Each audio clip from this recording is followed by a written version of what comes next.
بارگاہ میں سوال یہ ہے کہ ایک حدیث پاک میں آتا ہے کہ کیسر کے شہر پر جو سب سے پہلے لشکر حملہ آور ہوگا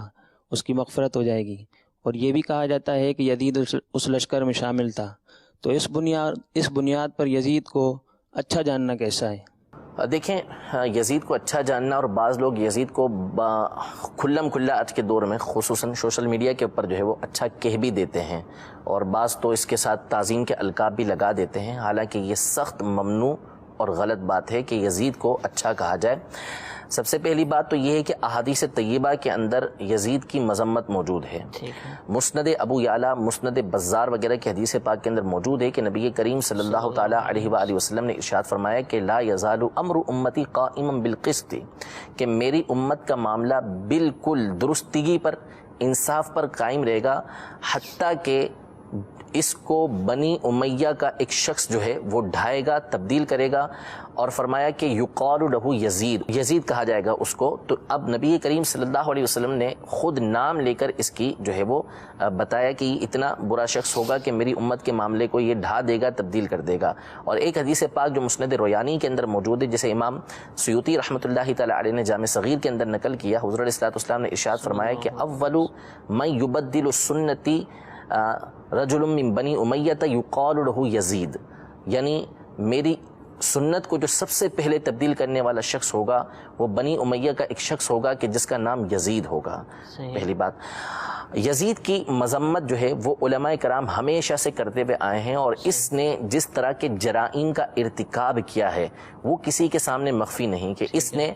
شہزادہ رسول سیدنا امام حسین رضی اللہ تعالی عنہ کو جس بے دردی کے ساتھ شہید کروایا، اور جو خاندان اہل بیت تھا اس کے ساتھ جس طرح کے اس نے معاملات کیے، کہ ان پاک بیبیوں کو جس طرح قیدی بنا کر، ان کے گھر والوں کو قیدی بنا کر اس کے دربار میں لایا گیا اور جس طرح سے گھمایا گیا، یہ تاریخ کی کتابوں کے اندر واضح الفاظ کے اندر موجود ہے کہ اس نے کس طرح اہل بیت کے ساتھ سلوک کیا۔ پھر اس کے بعد اس نے مدینہ منورہ پر لشکر بھیج کر حملہ کروایا، اور مدینہ منورہ میں اس نے سینکڑوں صحابہ کرام اور ہزاروں تابعین کو شہید کروایا۔ مسجد نبوی میں 3 دن تک نماز نہیں ہوئی۔ مسجد نبوی کے اندر اس نے گھوڑے بندوائے، ریاض الجنہ جس میں لوگ نماز ادا کرنے کے لیے تڑپتے ہیں وہاں پر گھوڑے بندھے ہوئے تھے۔ اس طرح کا اس نے کام کیا۔ کعبہ معظمہ مکہ مکرمہ میں اس نے لشکر بھیجا، اور کعبہ معظمہ کے اوپر سنگ باری کی گئی، پتھر پھینکے گئے، جس کی وجہ سے کعبہ معظمہ کا غلاف جلا، اور اوپر جو مینڈھے کے سینگ موجود تھے وہ بھی جل گئے۔ مینڈھے کے سینگ یعنی وہ مینڈھا کے جو حضرت اسماعیل علیہ الصلوۃ والسلام کے فدیے کے طور پہ نازل ہوا تھا، وہ کعبہ شریف کے اوپر رکھے ہوئے تھے، وہ بھی جل گئے۔ اس طرح کے اور بہت سارے جرائم، جس میں شراب کو عام کرنا، اور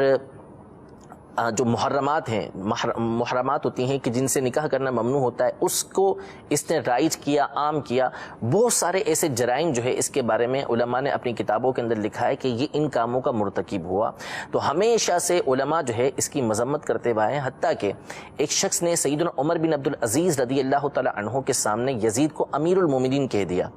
تو آپ نے فرمایا کہ تو یزید کو امیر المومنین کہتا ہے، اس کے بعد اس کو کوڑے لگوائے، کہ یزید کو امیر المومنین کہنا، اس کو کوڑے لگوائے کہ اس کو یہ امیر المومنین کہنا جائز ہی نہیں ہے کہ تم نے ایسا کام کیا ہے۔ سیدنا امام احمد بن حنبل رضی اللہ تعالی عنہ تو اس کی تکفیر کیا کرتے تھے کہ یہ دائرہ اسلام سے خارج ہے، کیونکہ ان تک ایسی باتیں اس کی پہنچی تھی کہ جو کفر کے اوپر مبنی تھیں۔ اگرچہ ہمارے امام اعظم ابو حنیفہ رضی اللہ تعالی عنہ اس کے بارے میں سکوت کرتے ہیں، لیکن اس کو اچھا نہیں کہتے، اس کو کہتے برائی ہیں کہ یہ فاسق و فاجر تھا، یزید پلید تھا، اس کی جو باتیں ہیں وہ بری تھیں، اس کے کام سارے کے سارے برے تھے جو یہ کیا کرتا تھا، لہذا اس کو اچھا کہنا یہ کسی صورت بھی جائز نہیں۔ جہاں تک رہا وہ حدیث مبارکہ، تو بخاری شریف کی حدیث مبارکہ کے اندر یہ ہے کہ سب سے پہلا لشکر جو قیصر کے شہر کے اوپر حملہ کرے گا، غفر لہ ما تقدم من ذنبی، اس کے پچھلے گناہوں کو معاف کر دیا جائے گا۔ اب یہاں پر تحقیق طلب بات یہ ہے، سب سے پہلی بات تو یہ ہے کہ جو یزید کے حامی ہیں وہ عمومی طور پر اس حدیث سے استدلال کرتے ہوئے یہ کہتے ہیں کہ یزید اس لشکر کے اندر شامل تھا۔ سب سے پہلی بات تو یہ ہے کہ جو حدیث کے اندر جو الفاظ ہیں وہ مدینۃ قیصر ہیں۔ بعض لوگوں نے اس کو قسطنطنیہ جو آج کا استنبول ہے اس کے اوپر اس کو محمول کیا ہوا ہے کہ نہیں، اس سے مراد وہی قسطنطنیہ ہے کہ جو قسطنطنیہ کے اوپر حملہ کرنے کے لیے لشکر جائے گا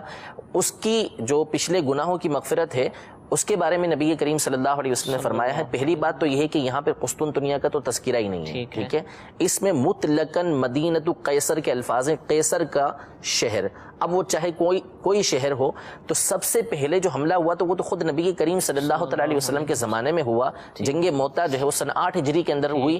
تو وہ سب سے پہلا لشکر تھا کہ جو مدینہ قیصر کے اوپر حملہ آور ہوا، تو اس میں تو یزید کا تصور بھی نہیں تھا، ٹھیک ہے۔ علی سبیل التسلیم چلے مان لیا کہ یہ اس سے مراد قسطنطنیہ یعنی آج کا استنبول مراد ہے کہ یہی شہر تھا،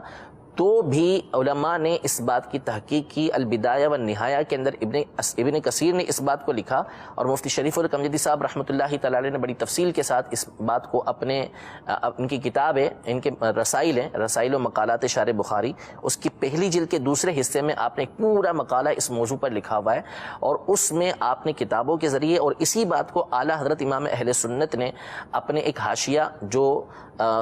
تیسیر نامی کتاب کے اوپر ہے، اس میں اس بات کو بیان کیا کہ تاریخ کی کتابوں کے ساتھ یہ بات ثابت ہے کہ جو سب سے پہلا لشکر قیصر کے شہر کے اوپر حملہ آور ہوا وہ حضرت عثمان غنی رضی اللہ تعالی عنہ کے زمانے کے اندر تھا، اور وہ سن 32 ہجری کے اندر ہوا تھا، ٹھیک ہے، یعنی وہ پہلے ہو چکا تھا، اس میں یزید تھا ہی نہیں، بلکہ اس کے بعد مزید 2 حملے ہوئے، ان دونوں میں نہیں تھا، چوتھے لشکر میں جا کے یزید شامل تھا، تو پہلے لشکر میں تو وہ تھا ہی نہیں، لہذا یہ بات ہی غلط ثابت ہوئی کہ یزید کو اس لشکر کے اندر شامل کر دینا یہ زبردستی کی بات ہوگی، ورنہ ایسا کچھ نہیں۔ اچھا، دوسری بات یہ ہے کہ جو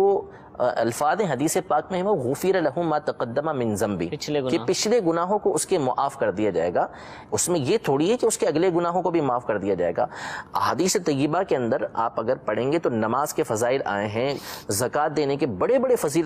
فضیلتیں آئی ہیں، جہاد سے بڑھ کر فضیلتیں آئی ہیں، اسی طرح زکوٰۃ کی فضیلتیں بہت بڑی آئی ہیں، روزہ رکھنے کی فضیلتیں آئی ہیں، لوگوں کی مدد کرنے کی فضیلتیں آئی ہیں، لیکن اس کا مطلب یہ تھوڑی ہے کہ بندے نے نماز پڑھ لی تو اب آگے جو چاہے کرتا پھرے،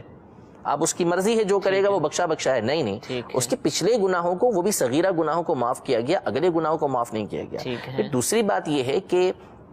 سارے کے سارے جو ہے وہ اس بخشش کے اندر، اس فضیلت کے اندر آئیں، یہ ضروری نہیں ہے، بلکہ جب حکم فرما دیا تو ممکن ہے کہ بہت سے افراد ایسے ہوتے ہیں کہ جو نفاق دل کے اندر رکھتے ہیں، تو یہ تو باقاعدہ الفاظ ہیں کہ جو تلوار کے ذریعے جہاد ہے وہ نفاق کو مٹاتا نہیں ہے، حدیث پاک میں تلوار کے ذریعے جہاد یہ نفاق کو نہیں مٹاتا، اور یزید کی منافقت سب کے سامنے ظاہر تھی کہ وہ کس طریقے سے دین اسلام کے معاملات کو بدلنے کی کوشش کر رہا تھا، تو اس لیے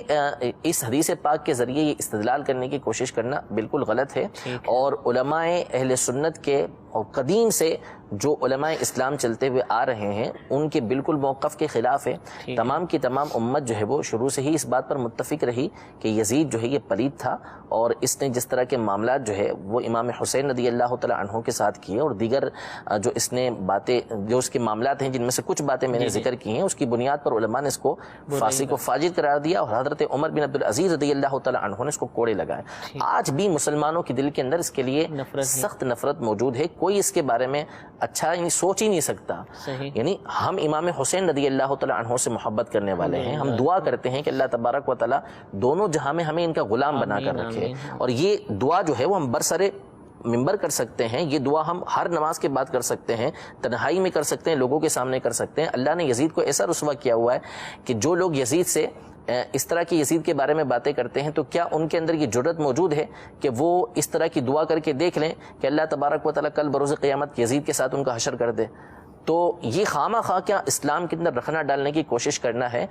ورنہ یزید کا جو معاملہ ہے اس کے بارے میں یہ خود جو ہے اس بارے میں تذبذب کے شکار ہیں، ورنہ ان کو چاہیے کہ دعا کریں کہ جس طرح اہل سنت دعا کرتے ہیں کہ اللہ تبارک و تعالیٰ ان کو امام حسین کے غلاموں میں اٹھائے، تو یہ کہہ دیں کہ اللہ تبارک و تعالیٰ قیامت کے دن ان کا یزید کے ساتھ حشر کرے۔ کوئی نہیں کہے گا اس طریقے سے، اس لیے نہیں کہے گا کہ سب جانتے ہیں کہ یزید کی جو خرابیاں ہیں، وہ برائیاں ہیں، وہ ظاہر و باہر ہیں۔ تو بہرحال اس حدیث پاک سے اولاً تو یزید اس لشکر میں شامل نہیں، کیونکہ اس سے پہلے ہی جو ہے وہ 3 لشکر جا چکے تھے حملے کے لیے، اور اگر شامل ہو بھی تو اس سے پچھلے گناہوں کی معافی ہے، اگلے گناہوں کی معافی یہ نہیں ہے۔